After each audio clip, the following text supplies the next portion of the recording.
Hey guys, good evening and welcome to Devbhoomi Career Point. आशा करता हूँ आप सभी लोग स्वस्थ होंगे, काफी अच्छी आपकी स्टडी चल रही होगी। और आने वाला जो आपका एग्जाम है 31 दिसंबर यूके ट्रिपल एस से ग्रेजुएट लेवल एग्जाम, इस एग्जाम के लिए आप अच्छा खासा एक्साइटेड होंगे दोस्तों। बाकी अगर आपने दिल से मेहनत की है, शिद्दत से मेहनत की है, तो यकीन मानिए नए साल में अधिकारी बनने का आपका सपना जरूर सच होगा। Wish you all the best. बाकी मेहनत करते रहिए, अपने कॉन्फिडेंस को कम ना होने दें और एग्जाम हॉल के प्रेशर से भी खुद को बचाएं, क्योंकि एग्जाम हॉल में अगर ज्यादा प्रेशर लेंगे, घबराएंगे, तो कुछ नंबर आपके स्वाभाविक तौर पे कम हो जाएंगे और गलतियां होने की गुंजाइश फिर बढ़ जाती है। ठीक है, तो इसलिए बिल्कुल भी प्रेशर ना लें। कोई भी एग्जाम जिंदगी से बड़ा नहीं होता, मैं हर सेशन में बोलता हूँ। और इस एग्जाम के लिए आपने लंबे समय से प्रिपरेशन की है, तो आप निश्चित तौर पे मेरिट लिस्ट में अपना नाम देखेंगे। और नए साल में देखिए ये सब चीजें होंगी, तो आपका जो नया साल है बहुत बेहतरीन होने वाला है। बाकी जो नए लोग हैं जिन्होंने अभी तक भी इस एग्जाम के लिए, जो कि 31 दिसंबर को है, इसके लिए हमारे एप्लीकेशन स्टोर पे 10 फुल लेंथ प्रैक्टिस सेट्स हैं। अगर अभी तक भी आपने इनरोल नहीं किया है तो इस वीडियो के डिस्क्रिप्शन बॉक्स में लिंक है, आप इनरोल कर सकते हैं। ये बहुत ज़्यादा हेल्पफुल टेस्ट सीरीज हैं इस एग्जाम से पहले। किसी भी एग्जाम को, वन डे एग्जाम को क्रैक करने का सबसे अच्छा फॉर्मूला है, आप PYQ ज़्यादा से ज़्यादा लगाओ, मॉक टेस्ट ज़्यादा से ज़्यादा लगाओ और फुल लेंथ प्रैक्टिस सेट तो इतने लगाओ, जहां से भी मिल जाते हैं पूरे लगाओ। ठीक है, और एक अच्छी खासी प्रैक्टिस हो जाती है और एक एटमॉस्फेयर जो होता है क्वेश्चनों को पिक करने का, MCQs को पिक करने का, वो बहुत अच्छी प्रैक्टिस आपकी हो जाती है। तो उसी के आधार पे एग्जाम हॉल में स्कोर अच्छा आने लगता है और यही अनुभव कहलाता है ग्रुप C की दुनिया में। इसको अगर आपने सीख लिया तो आपका हर एग्जाम क्रैक होगा, किसी भी एग्जाम में आप फेल नहीं होंगे। देखा नहीं आपने, उत्तराखंड के कुछ ऐसे अभ्यर्थी होते हैं जिनका कम से कम हर एग्जाम में चयन हो जाता है, 4-5 जगह पे वो निकल जाते हैं, फिर उनके पास चॉइस होती है कि कौन से एग्जाम में हम या कौन सी पोस्ट में अब हम ज्वाइनिंग लेंगे। तो ऐसा ही आपके साथ भी होगा, बस इस एक्सपीरियंस को आपने सीखना है। ठीक है, तो अगर प्रैक्टिस सेट लगाना है तो इस वीडियो के डिस्क्रिप्शन बॉक्स में लिंक है इसका। और इन प्रैक्टिस सेट्स को मैंने यूके ट्रिपल एससी के नवीनतम पैटर्न पे बनाया है, जिसमें आपके सिंगल लाइनर MCQs की जगह ज्यादा मल्टीपल लाइनर MCQs होंगे, मैचिंग वाले क्वेश्चन होंगे, स्टेटमेंट वाले क्वेश्चन होंगे, एंड यहाँ पे स्टेटमेंट एंड रीजन वाले क्वेश्चन भी होंगे। तो देख लीजिएगा, और जिन्होंने अभी तक इनरोल किया उनसे आप फीडबैक ले सकते हैं। बाकी आज सामान्य हिंदी टेस्ट सीरीज में हम देखने वाले हैं, हाल में ही उत्तराखंड लोक सेवा आयोग ने आपकी एक परीक्षा करवाई है, जिसका नाम है उत्तराखंड जूनियर, जो हमारा जूनियर इंजीनियर होता है, जिसको कनिष्ठ अभियंता कहा जाता है। तो उसमें मेंस का एग्जाम हुआ है और उसका हिंदी का पेपर मेरे पास आ चुका है। तो हिंदी का पूरा 100 नंबर का पेपर सॉल्व करेंगे, काफी अच्छे क्वेश्चन इसमें है। तो चलिए शुरू करते हैं। पहला क्वेश्चन आपके सामने है, आप लोग देख लीजिए और सेशन को आप थोड़ा शेयर भी कीजिए।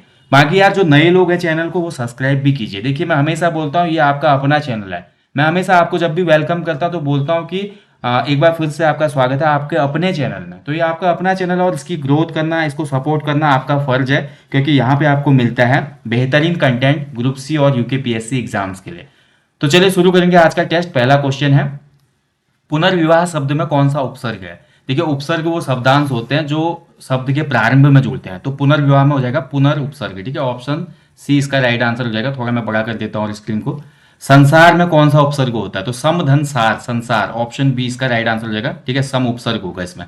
देखिए किसी क्वेश्चन में मुझसे गलती होगी तो आप लोग प्लीज कमेंट बॉक्स में मेंशन करना, ताकि नेक्स्ट पार्ट में टेस्ट के मैं उसको करेक्ट कर पाऊँ। ठीक है, और ध्यान रखिए दोस्तों, इसमें पूरे क्वेश्चन है, 100 क्वेश्चन है, तो मैं ज्यादा डिस्कस नहीं करूंगा किसी भी क्वेश्चन को, नहीं तो सेशन काफी लंबा हो जाता है। फटाफट आंसर दूंगा मैं।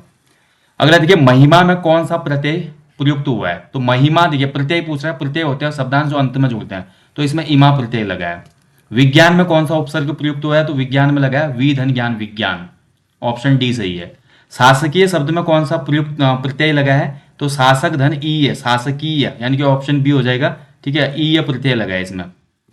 अगला देखिए, निम्न में से किस शब्द में प्रत्यय नहीं है? कौन सा इसमें बिना प्रत्यय का शब्द है? अनुकरण में तो है, टिकाऊ में भी है, दिखावा में भी है, ऑप्शन C सही हो जाएगा। झगड़ा में कोई प्रत्यय नहीं है। बुद्धिजीवी में सही प्रत्यय छांटिए, तो बुद्धि धन जीवी, इसमें हो जाएगा जीवी प्रत्यय, ऑप्शन C। ठीक है, बुद्धिजीवी। अगला देखिए, इनमें से कौन से शब्द में अयादि संधि नहीं है? पावक में होती है, नायक में होती है, नयन में होती है। गणेश जो शब्द है इसमें आपका अयादि संधि नहीं है। ठीक है, तो ऑप्शन ही हो जाएगा। नेक्स्ट देखिए, इनमें से कौन सा शब्द उपसर्ग और प्रत्यय दोनों से जुड़ा हुआ है? तो उपसर्ग भी लगा है, प्रत्यय भी लगा है, तो ये हमारा हो जाता है भाई करण शब्द। ठीक है, करण के आगे लगा है अनु और पीछे लगा है ई, अनुकरणीय, तो इसमें उपसर्ग भी जुड़ा है और प्रत्यय भी। ठीक है, अनुकरणीय, ऑप्शन C। राजपुरुष में कौन सा समास है? हालांकि समास जो है आपका केवल उत्तराखंड लोक सेवा आयोग की परीक्षाओं में ही पूछा जाता है हिंदी में, ये यूके ट्रिपल एससी में समास नहीं आता। ठीक है, ध्यान रखेंगे दोस्तों, यूके ट्रिपल एससी के एग्जाम में समास नहीं है आपका सिलेबस में, छंद भी नहीं है आपका सिलेबस में, और रस भी नहीं है। रस, छंद और समास से क्वेश्चन यूके ट्रिपल एससी नहीं बनाता। राजपुरुष में हालांकि होता है तत्पुरुष समास, ऑप्शन डी। जिसमें प्रथम शब्द संख्यावाची विशेषण और दूसरा संज्ञा, वहां पे कौन सा समास होता है? तो ऐसा समास हमेशा विशेषता है किसकी? द्विगु समास की, ठीक है। जैसे कि चौराहा, ठीक है, नवरत्न। अत्युत्तम में कौन सी संधि है? अति धन उत्तम। अति धन उत्तम यानी कि इसमें क्या हो जा रहा है? अत्युत्तम, ठीक है, तो ये हो जा रहा है आपका बी, यंग संधि। इनमें से कौन सा शब्द व्यंजन संधि का है? तो व्यंजन संधि ध्यान से अगर हम देखते हैं तो वाक धन ईस, वागीस में हमारा व्यंजन संधि हो जाएगी, ऑप्शन डी। पुरस्कार का संधि विच्छेद क्या होता है? देखिए कितना अच्छा क्वेश्चन पूछा है। तो पुरस्कार का संधि विच्छेद होता है आपका पुरहधनकार पुरस्कार, ठीक है, ऑप्शन बी सही हो जाएगा इसका। विसर्ग संधि होती है पुरस्कार में। इनमें से तद्धित प्रत्यय का उदाहरण नहीं है। तो तद्धित प्रत्यय वो होते हैं भाई जो संज्ञा सर्वनाम और विशेषण आदि के साथ लगते हैं। उड़ान जो है भाई, उड़ना जो है क्रिया को दर्शा रहा है, कृदंत प्रत्यय होगा उड़ान में। तो मेरे हिसाब से ऑप्शन ए इसका राइट आंसर होगा। कृति शब्द में कौन सा प्रत्यय है? कृति, ठीक है, कृति बोलते ना, ये इस लेखक की कृति है। तो कृति में होता है भाई ती प्रत्यय, ठीक है। कृत धन ई, कृति होगा, माफ कीजिएगा, कृत धन ई, ठीक है। कृति में हमारा ई प्रत्यय होगा, ठीक है, ई प्रत्यय होना चाहिए कृति में, कृति धन ई, ठीक है। थोड़ा इसको चेक कीजिएगा आप प्लीज, ये वाला क्वेश्चन थोड़ा कंफ्यूजन है इसमें। चलिए, प्यासा में कौन सा प्रत्यय है? प्यासा, ठीक है, प्यास धन आ, प्यासा, प्यास में आ जोड़ेंगे जब तो हमारा बन जाएगा प्यासा। तो राइट आंसर हो जाएगा इसका आपका आ प्रत्यय लगा है इसमें। फलित में कौन सा प्रत्यय है? तो फलित में हो जाएगा आपका फल धन इत, फलित, ऑप्शन सी हो जाएगा इसमें। विशेषण का अशुद्ध स्वरूप निम्न में से कौन सा है? देखिए विशेषण अशुद्ध रूप में अगर ध्यान से देखें तो धैर्य पूर्वक शब्द होता है, शक्तिशाली भी होता है, हतोत्साह भी होता है। विश्वासित यहाँ पे कोई भी शब्द नहीं होता, ये विशेषण का गलत यहाँ पे स्वरूप है। तो ऑप्शन बी राइट आंसर हो जाएगा। चश्मा किस भाषा का शब्द है? तो चश्मा हमारा आया कौन सी भाषा से? फारसी भाषा से, ऑप्शन डी। इनमें से कौन सा शब्द अरबी भाषा से आया? तो अरबिक लैंग्वेज का शब्द है इसमें तबला, ठीक है। अगला देखिए, निम्न में से कौन सा तद्भव नहीं है? तो देखिए हमारा तद्भव जो है नहीं होगा। अनाज का अन्न होता है, पत्ता का पत्र होता है, आग का अग्नि होता है, कुष्ठ जो है हमारा कोड़ का कुष्ठ होता है। तो कुष्ठ इसमें तत्सम है, तो ये तद्भव नहीं होगा, ऑप्शन बी। मैं फिर बोल रहा हूँ, किसी क्वेश्चन में मुझसे गलती होगी तो आप लोग कमेंट जरूर कीजिएगा, कमेंट बॉक्स में भी कमेंट करना ताकि मैं देख लूँ। इनमें से तत्सम शब्द को चुनिए। तो तत्सम देखिए डायरेक्ट संस्कृत के शब्द होते हैं। आंख तो तद्भव है, अजान भी तद्भव है, आंसू भी जो हमारे भाई यहाँ पे जो राइट आंसर हो जाएगा 23 में, आंसू भी हमारा तद्भव है। अट्टालिका हमारा तत्सम शब्द है, ठीक है, ऑप्शन डी सही हो जाएगा इसका। अगला देखिए, इनमें से कौन सा शब्द विष्णु का पर्यायवाची नहीं है? तो लक्ष्मीपति होता है, कमलापति होता है, चक्रधर होता है, रतिपति नहीं होता, ठीक है, रतिपति। तो रतिपति आई थिंक कामदेव का यहाँ पे पर्यायवाची होता है। इनमें से तद्भव शब्द छांटिए। तो तद्भव छांटना देखिए जगत तो नहीं होता, तत्सम होता है। और इसके अलावा देखिए अगला शिथिल भी हमारे तत्सम है, तिक्त भी तत्सम है, जग जो हो जाएगा हमारे तद्भव हो जाएगा, ऑप्शन सी। इनमें से कौन सा शब्द सिंह या शेर का पर्यायवाची है? तो सिंह का पर्यायवाची दिए गए में हो जाएगा मृगेंद्र, ऑप्शन सी सही है, मृगेंद्र सिंह का पर्यायवाची होता है। किस विकल्प के सभी परस्पर पर्यायवाची हैं? पाषाण अस्म उपल होता है, उत्पल नहीं होता है, गलत। पयोधर उरोज स्वरोज, ठीक है, ये गलत हो गया। अमीय अमी पीयूष सुधा, ये सही हो जाएगा, ठीक है, ये सभी अमृत के पर्यायवाची है, ऑप्शन सी सही है। बाकी फिर क्यों देखना, डी देख लो, ऑप्शन सी सही हो जाएगा इसमें। अधर्म का पर्यायवाची क्या है? तो अधर्म करना यानी कि अधर्म हो रहा है ना बहुत ज्यादा, यानी कि अत्याचार अनाचार बढ़ रहा है पृथ्वी पे, तो ऑप्शन बी हो जाएगा, ठीक है, अनाचार। अगला है देखिए, खुरपा शब्द कैसा शब्द है? तो खुरपा मतलब होता है भाई आपका देशज, ठीक है, देश में खुरपा खुरपी। इसके अलावा देखिए जो हमारा जैसे हम मई बोलते हैं, कुटली शब्द जो हम यूज करते हैं उत्तराखंड में, वो भी देशज शब्द ही है, ठीक है। तो ये सभी हमारे देशज में आ रहे हैं। खिचड़ी, तेंदुआ, लोटा, गड़बड़, थैला, खिड़की, सभी हमारे देशज शब्द होते हैं। इनमें से तत्सम शब्द छांटिए। तो तत्सम दिए गए विकल्प में हो जाएगा आपका अनजान तो नहीं होगा, सच भी नहीं होगा, मछली भी मीन होता है, अश्रु, आंसू का जो होता है तत्सम अश्रु होता है, ठीक है, ऑप्शन सी। नाक किस प्रकार का शब्द है? ऐसे शब्द जिनके सार्थक खंड नहीं हो सकते, ये कहलाते रूढ़ शब्द। नाक शब्द को हम नहीं तोड़ सकते, हालांकि किसी की नाक को तोड़ सकते हैं हम, लेकिन नाक शब्द को नहीं तोड़ सकते, ठीक है। बाय द वे जोक किया, किसी का नाक ना तोड़े, अहिंसा परमो धर्म। तो रूढ़ शब्द हो जाएगा इसमें नाक। लंबोदर किस प्रकार का शब्द है? तो लंबा है उदर जिसका, और लंबा है उदर जिसका किसके लिए प्रयोग होता है? लंबोदर शब्द गणेश के लिए। ऐसे शब्द जिसमें अगर देखिए शब्द हमारे जो होते हैं दो शब्दों से, ऐसा शब्द जो मिलके बना है जिसका कोई तीसरा ही अर्थ आ रहा है, ऐसा शब्द किस कैटेगरी में आता है? योग रूढ़ शब्द में, ठीक है। और यही समास में अगर बात करें तो यही बहुब्रीहि समास का उदाहरण भी होता है। जितने भी योग रूढ़ शब्द हैं वो बहुब्रीहि समास के भी एग्जाम्पल हैं। इनमें से कौन सा विकारी शब्द है? विकारी शब्द कौन से होते हैं? ऐसे शब्द जिसमें लिंग, वचन, काल, कारक आदि के आधार पे क्या हो जाता है? विकार उत्पन्न हो जाता है। तो इनमें विकारी जो होगा, परंतु तो हमारा अव्यय है, आज भी हमारा अव्यय है, कल भी अव्यय है, जो कि सेम रहते हैं। लड़की विकारी शब्द है। देखिए लड़की में लिंग के आधार पर विकार पैदा हो सकता है। लड़की से हमारा देखिए लिंग के आधार पर लड़का हो सकता है, वचन के आधार पर भी इसमें वो हो सकता है विकार। लड़की है तो लड़कियां हो सकता है, तो ऑप्शन बी। राम ने पेड़ों को काटा। किसने काटा? राम ने काटा। तो किसके द्वारा काटे गए पेड़? राम के द्वारा। ठीक है, तो इसमें कर्म कारक क्या होगा? किसको काटा? राम ने, पेड़ों को। तो कर्ता ने कर्म को, ऑप्शन ए हो जाएगा इसमें, पेड़ों को। अगला देखिए, निम्न में से सुंदर का विलोम क्या है? तो सुंदर मतलब जो ब्यूटीफुल है, ब्यूटीफुल का होता है अगली, यानी कि कुरूप। वे शब्द जिनके खंड किए जाने पर खंडों का कोई अर्थ ना निकले उन्हें क्या कहा जाता है? जैसे कि अभी अभी ऊपर मैंने आपको बताया, ऐसे शब्द जिनके खंड हम करते हैं, कोई भी अगर अर्थ नहीं निकलता उनका सार्थक, तो वो रूढ़ शब्द कहलाते हैं। जैसे कि नाक हो गया, जैसे कि चावल हो गया। ठीक है, इनको अगर आप तोड़, कोई भी इसका, लोटा हो गया, ये सभी रूढ़ शब्द हैं। देखिए जिनको हम तोड़ेंगे तो कोई भी इसका स्पष्ट एक अर्थ नहीं निकलेगा, तो ये कहलाएंगे हमारे रूढ़ शब्द। ठीक है, चलिए आगे बढ़ेंगे। जो शब्द केवल अपने अभिधेयार्थ अर्थ ही प्राप्त करते हैं वो क्या कहलाते हैं? प्रदान करते हैं। तो ऐसे शब्द जो केवल अपने अभिधेयार्थ, यानी कि जो जैसे वो शब्द हैं उसके अनुसार ही वो अर्थ प्रदान करते हैं, तो वो कहलाते हैं वाचक शब्द। ठीक है, ऑप्शन सी हो जाएगा इसका। एक या एक से अधिक वर्णों के स्वतंत्र और सार्थक ध्वनि समुदाय को जो प्रत्यय न हो क्या कहा जाता है? देखिए ध्यान से समझिएगा, एक या एक से अधिक वर्णों के स्वतंत्र और सार्थक ध्वनि समुदाय को, यानी कि वर्णों का समुदाय पूछ रहा हो। अगर वर्ण है, देखिए वर्ण से अक्षर होगा, अक्षर होंगे ज्यादा तो क्या बन जाएगा हमारा? एक शब्द। ठीक है, तो राइट आंसर होगा इस क्वेश्चन का ऑप्शन बी, शब्द। जो कि प्रत्यय न हो, स्वतंत्र हो तो शब्द होंगे वो। ठीक है, रिक्त स्थान की पूर्ति करनी है। सूर्य की डैश डैश एक साथ पृथ्वी पे आती है, तो सूर्य की अनगिनत किरणें जो है पृथ्वी पे आती हैं, ऑप्शन ए हो जाएगा। अगला देखिए, रिक्त स्थान की पूर्ति करना है आपको। इनमें से बताना है सही कौन सा। घुड़सवारों का एक डैश डैश इधर आ निकला, तो घुड़सवारों का हमेशा होता है दल, ऑप्शन बी हो जाएगा। ठीक है, घुड़सवारों का होता है दल। कैलाश पर्वत पर भगवान किसका निवास है? अब ये तो यार कोई भी बता देगा भाई, कैलाश पर्वत पे हमारे भगवान शिव शंकर जी विराजमान है। ठीक है, ऑप्शन ए राइट आंसर हो जाएगा इसका। अगला देखिए, सुदामा मथुरा के बड़े बड़े को देखकर चकित रह गए। तो सुदामा जैसे मथुरा जाते हैं तो क्या देखते हो? तो सुदामा जाए वहां जाके देखते हैं प्रासाद। ठीक है, प्रासाद। प्रासाद मतलब होता है, देखिए प्रासाद, तो मथुरा के प्रासाद यानी कि महल, प्रासाद को महल कहा जाता है। ठीक है, अगला देखिए, सुगंध और डैश डैश में अंतर करना कठिन कार्य नहीं है। तो सिंपल है, सुगंध और दुर्गंध में डिफरेंस पैदा करना कठिन कार्य नहीं है। दो या दो से अधिक पदों के उस समुदाय को क्या कहा जाता है जो किसी एक विचार को पूर्णता से प्रकट करने में समर्थ हो? तो दो या दो से अधिक पद, देखिए पद की बात हो रही है। देखिए शब्द जब हमारा वाक्य में प्रयोग होता है तो क्या कहलाता है? पद कहलाता है। अब यहाँ पर दो या दो से अधिक पद होंगे किसी भी जगह पे, वो कहीं ना कहीं एक वाक्य का निर्माण कर रहा होगा, यानी कि ऑप्शन बी बिल्कुल सही उत्तर है इसका। ठीक है, वाक्य।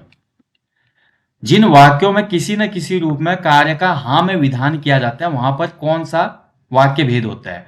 तो हाँ में देखिए जहां पर भी कार्य भेद होता है वहां पर विधेयात्मक वाक्य होते हैं। ठीक है, विधेयात्मक, विधानवाचक भी बोल सकते हैं इनको। वाक्य में प्रयुक्त किए जाने वाले शब्दों का उनके लिंग, वचन और पुरुष आदि के अनुसार जो आपसी संबंध होता है उसको क्या कहा जाता है?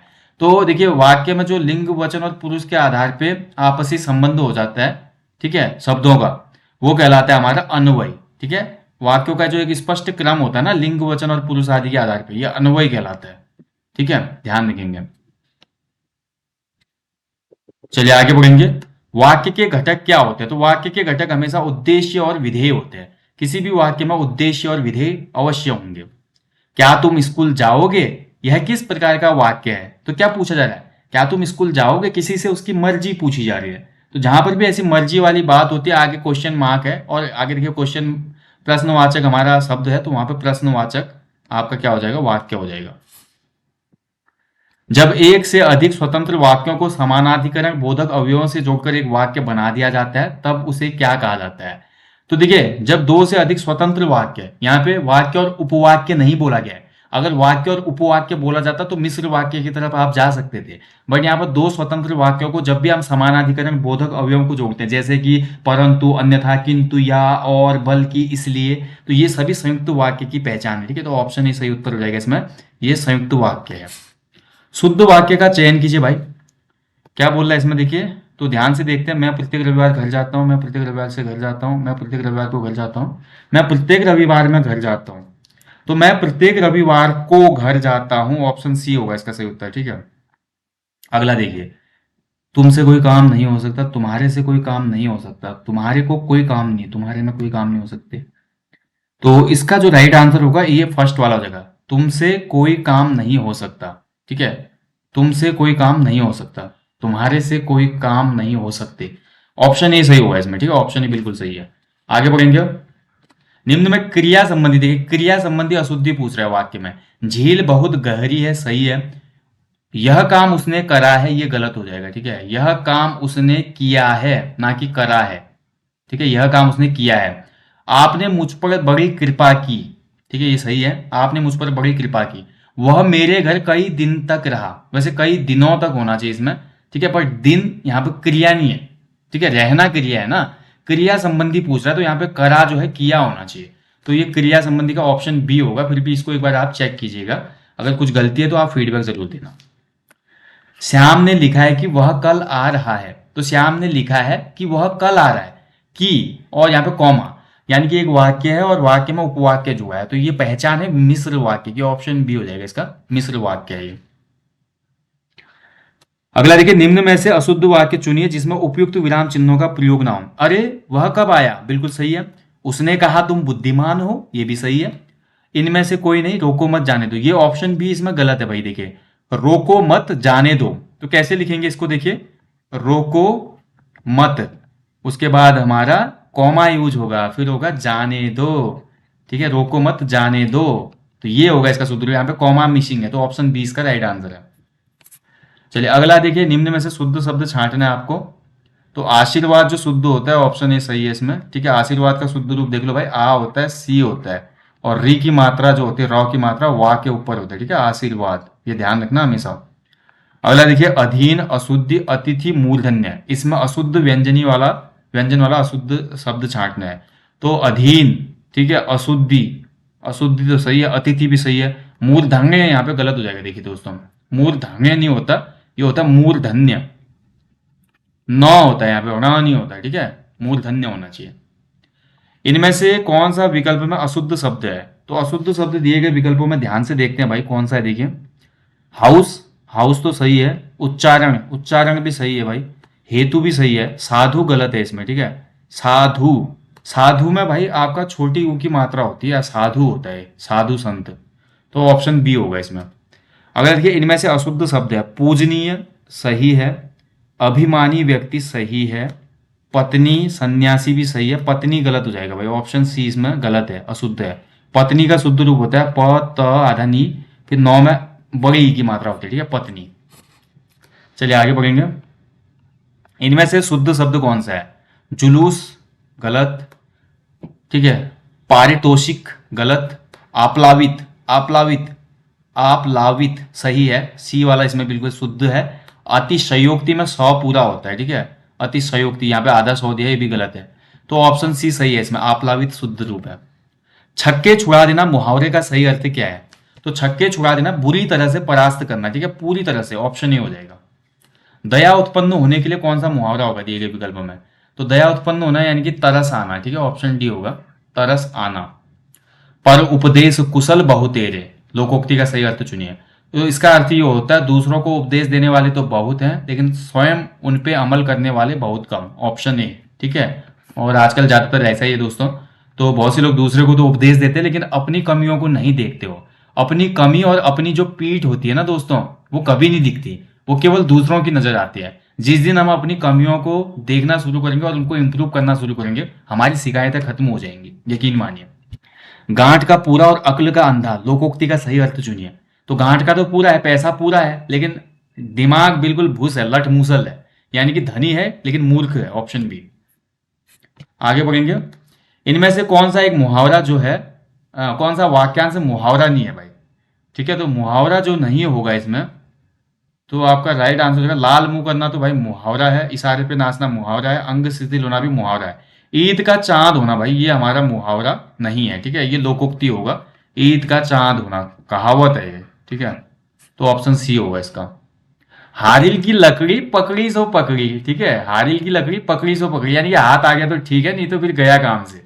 यानी कि राइट आंसर हो जाएगा इस क्वेश्चन का 65 का सी।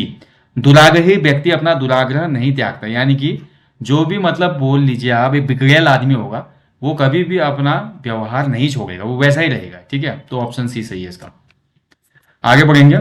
ओखली में सिर देना मुहावरे का अर्थ क्या है? तो ओखली में सिर देना, तो ये होता है भाई आपका जानबूझकर विपत्ति मोल लेना, ऑप्शन सी। बाछे खिल जाना मुहावरे का अर्थ क्या है? बोलते हैं ना यार उसका सिलेक्शन हो गया आज ग्रुप सी में, उसकी बाछे खिल गई। या बोलते हैं यार उसने तो ड्रीम 11 जीत लिया, उसकी बाछे खिल गई, यानी कि बहुत खुश हो जाना, ऑप्शन सी। ठीक है, वेरी हैप्पी, फूले ना समाना। गागर में सागर भरना लोकोक्ति का अर्थ क्या है? तो गागर में सागर भरना होता है आपका कम शब्दों में बहुत कुछ कहना, ठीक है, ऑप्शन सी। आगे बढ़ेंगे। आप भला तो जग भला, तो आप भला तो जग भला, अगर आप ठीक हैं तो जग पूरा सही है, अगर आपका व्यवहार आचार गलत है तो पूरा जग खराब है भाई, ठीक है। तो सभी चीजें हमसे डिसाइड होते हैं इस दुनिया में। तो आप भला तो जग भला, राइट आंसर है। भले को सब भले ही लगते हैं और बुरे को सब बुरे ही लगेंगे, ये ध्यान रखना। जिसका जैसा नेचर होगा ना, उसके वैसे दोस्त भी होंगे, वैसे उसके व्यवहारिक कार्य भी होंगे। इसलिए हमेशा अच्छे लोगों की संगत में जाएं, किताबों को अपना दोस्त बनाएं, लाइफ में हमेशा मोटिवेशन रखें, नेगेटिविटी से दूर रहें, पॉजिटिव एटीट्यूड रखें, क्योंकि बुरी चीज़ों का भी समय होता है। अगर बुरी चीज़ें घटित हो रही है तो कभी न कभी अच्छा समय भी आएगा। हर चीज़ का एक टाइम पीरियड है। श्री कृष्ण ने गीता में बोला है कि मनुष्य जन्म ही सब दुखों का कारण है और अंतिम मुक्ति मृत्यु होती है, लेकिन उसके बीच का जो पार्ट है, ये कैसे जीना है, ये हम डिसाइड करते हैं, ठीक है। तो इस चीज़ का ध्यान रखें। अगला इसमें 10 नंबर का अपठित गद्यांश था दोस्तों, जो कि मैं यहाँ पे डिस्कस नहीं करूंगा, इसको मैं स्किप करूंगा। इसमें आपको एक गद्यांश दिया जाता है, उसके अलावा उसके आधार पे क्वेश्चन पूछे जाते हैं, तो इसको देख के कोई फायदा नहीं है, ठीक है। सीधे हम आ जाते हैं अगले क्वेश्चन पे, जो कि ये है। निम्न में ह्रस्व दीर्घ और प्लुत किसके प्रकार हैं? तो ह्रस्व स्वर, दीर्घ स्वर और प्लुत स्वर जो होते हैं स्वर के प्रकार होते हैं, इनके ऑप्शन बी। जिन वर्णों का उच्चारण स्वतंत्र होता है उनको क्या कहा जाता है? तो केवल स्वर होते हैं जो कि स्वरों का उच्चारण होता है स्वतंत्र रूप से, बाकी व्यंजन सभी स्वर की मदद से बनते हैं। इनमें से कौन सा दंत्योष्ट व्यंजन है?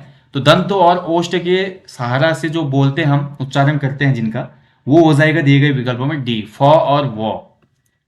श्वास की मात्रा के आधार पर व्यंजन की कितनी श्रेणियां हैं? माफ कीजिएगा, श्रेणियां कौन सी हैं? तो सांस के आधार पर या श्वास के आधार पर जब हम देखते हैं तो हम व्यंजनों को विभाजित करते हैं किसमें? राइट आंसर होगा इसका ऑप्शन बी, अल्प प्राण और महाप्राण के रूप में, ठीक है। तो ऑप्शन बी राइट आंसर हो जाएगा इसका।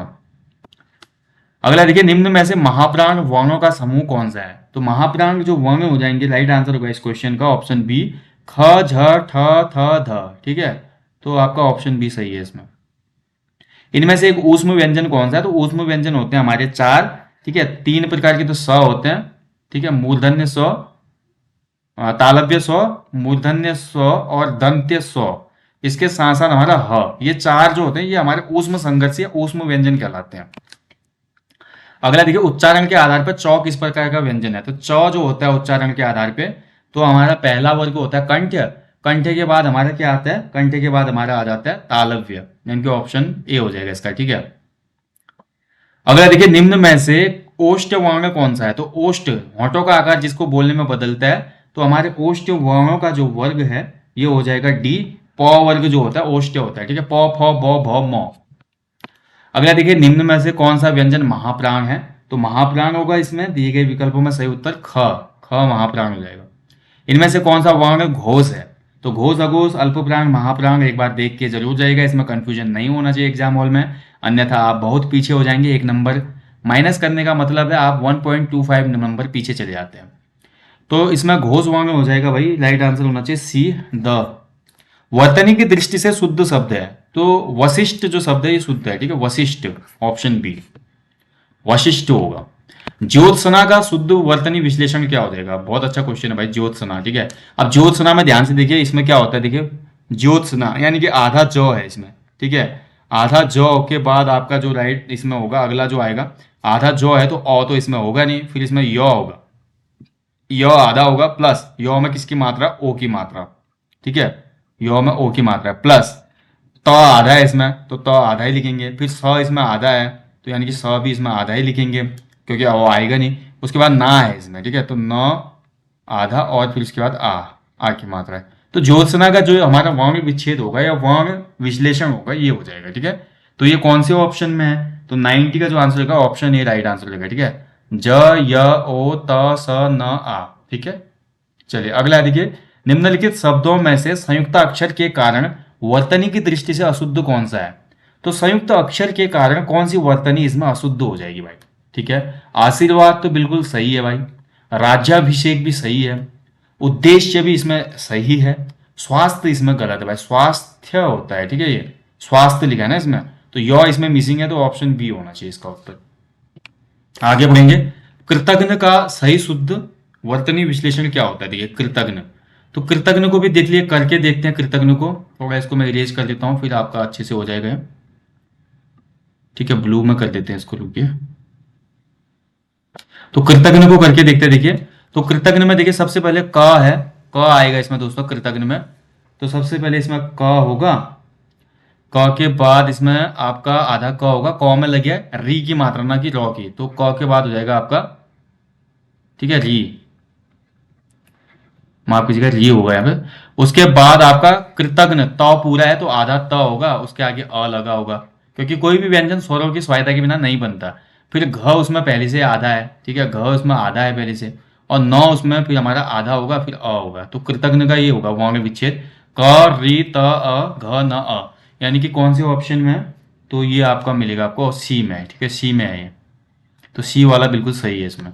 अगला देखिए, कृपण का शुद्ध वर्तनी विश्लेषण क्या होगा, कृपण, कृपण का भी कर लेते हैं, देखिए आधा क होगा कृपण में, क है, फिर इसमें री की मात्रा लगी है कृपण में भी, ठीक है, री की मात्रा, प्लस प होगा तो आधा प होगा, अ होगा, ठीक है, फिर हमारा प्लस और आधा होगा, फिर हमारा इसमें अ होगा, तो ये वाला ऑप्शन आपको मिलेगा कौन सी में, बी में, बी ऑप्शन इसका राइट आंसर है, ठीक है, बी सही है।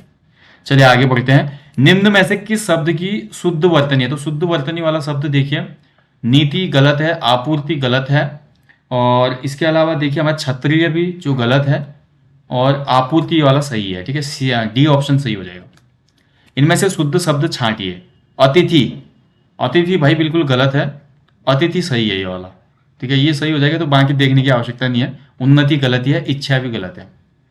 अगर देखिए निम्न में से वर्तनी का शुद्ध रूप पहचान है, तो इसमें ध्यान से देखते हैं भाई शुद्ध वर्तनी कौन सी होगी, ठीक है, तो यार ये होनी चाहिए आपका अभ्यर्थी, तो गलत है, अभ्यर्थी है, अत्यधिक होना चाहिए, अत्याधिक भी गलत है, अधीन नहीं होगा ये भी गलत है, आधीन होना चाहिए, 96 का होना चाहिए यहाँ पे सी, आधीन होना चाहिए, ठीक है। निम्न में से वर्तनी का शुद्ध रूप पहचान है, तो यहाँ पर देखिए आपका, फिर से ध्यान से देखते हैं हम, दुरोवस्था इसमें बिल्कुल गलत है, अभ्यांतर, ठीक है, अनाधिकार, अनाधिकार, अनाधिकार, अनधिकार भी इसमें गलत है, अनाधिकार इसमें सही होना चाहिए, ठीक है, अनाधिकार इसमें सही है भाई। अभ्यांतर इसमें देखिए आपका अभ्यांतर भी गलत है, तो ऑप्शन बी होगा, ठीक है, अनाधिकार बिल्कुल सही है, अनधन अधिकार, अनाधिकार। अगला देखिए, निम्न में से शुद्ध शब्द चुनना है आपने, सन्यासी ये गलत है, ये भी गलत है, ये भी गलत है, ऑप्शन बी बिल्कुल सही है इसमें, ठीक है। सन्यासी में होता क्या है, देखिए स आधा न होता है या सी, लेकिन सौ के ऊपर हमारा क्या होता है, अनुस्वार भी होता है, ठीक है, सन्यासी ये हमारा शुद्ध रूप है। जिस समाज के दोनों पद प्रधान होते हैं उसे क्या कहा जाता है, तो दोनों पद प्रधान होते हैं केवल और केवल द्वंद्व समाज में, जैसे कि दिन रात, लाभ हानि, माता पिता, ठीक है, और अधिकांश अपोजिट युग में आपको देखने को मिलेंगे द्वंद्व समाज में, और बीच में हमेशा योजक चिन्ह होता है द्वंद्व समाज में, ठीक है, तो ऑप्शन सी सही है इसका। इनमें से अव उपसर्ग वाला शब्द कौन सा है, तो ध्यान से देखिए, अव उपसर्ग एक ही में लगा है, औचक, ठीक है, बहुत सिंपल है, औचक शब्द में लगा है अव उपसर्ग, तो कोई भी दिक्कत इसमें नहीं है। बाकी दोस्तों ये था आज भाई आपका जेई का जो आपका पेपर हुआ था, यूकेपीएससी जेई, जेई हिंदी का पेपर है, ठीक है, इसके बाद इसमें एक इंग्लिश का पेपर था और 2 सब्जेक्टिव पेपर थे। तो जेई हिंदी का 100 नंबर का पेपर था, ठीक ठाक पेपर आयोग ने बनाया था, जैसा कि ईओटीआई में पेपर आया था आपका, हाइजीन इंस्पेक्टर का भी लगभग इसी प्रकार का पेपर था, तो आयोग का पैटर्न लगभग सेम रहता है यूके पीसीएस का, तो बट यूके ट्रिपल एससी की हिंदी आपको थोड़ा बहुत परेशान कर सकती है दोस्तों। यूके ट्रिपल एससी की हिंदी थोड़ा कठिन आती है, इसके स्तर से मैं बोलूं, ठीक है, जितना इसमें दिया है ना इससे थोड़ा कठिन आती है। तो उसके लिए आपको बहुत प्रिपेयर होना होता है। जैसे कि लोकोक्ति में ही देख लो, लोकोक्ति में आपका उत्तराखंड की लोकोक्तियां आएंगी, ना कि हिंदी वाली। ऐसा हो सकता है, पिछले एग्जामों में ऐसा ही हुआ है, कुमाऊनी गढ़वाली लोकोक्तियों को पूछा गया है।